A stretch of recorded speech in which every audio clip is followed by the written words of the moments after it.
ब्रेकनंतर आपल्या सगळ्यांचं पुन्हा एकदा स्वागत। टोरेस कंपनी फसवणूक प्रकरणाचा तपास आता आर्थिक गुन्हे शाखेकडे वर्ग करण्यात आलेला आहे। टोरेसनं तब्बल 3 लाख गुंतवणूकदारांना फसवल्याचा आरोप आहे। फसवणूक प्रकरणी पोलिसांकडून आतापर्यंत 3 जणांना अटक करण्यात आलेली आहे। तर शिवाजी पार्क पोलिसांनी 100हून अधिक तक्रारदारांचे जबाब आतापर्यंत नोंदवलेले आहेत। कंपनीचा संस्थापक जॉन कार्टर आणि विक्टोरिया कोवालेंको हे दोघेही युक्रेनला पसार झाल्याची माहिती मिळते। या सगळ्या प्रकरणाचा तपास आता आर्थिक गुन्हे शाखेकडे वर्ग करण्यात आलेला आहे। टोरेसनं आतापर्यंत किमान 3 लाख गुंतवणूकदारांना फसवल्याचा दावा होतोय।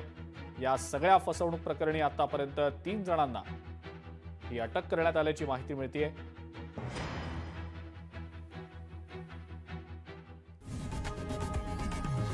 लोकशाही मराठी ऐका, पहा, जागरूक रहा।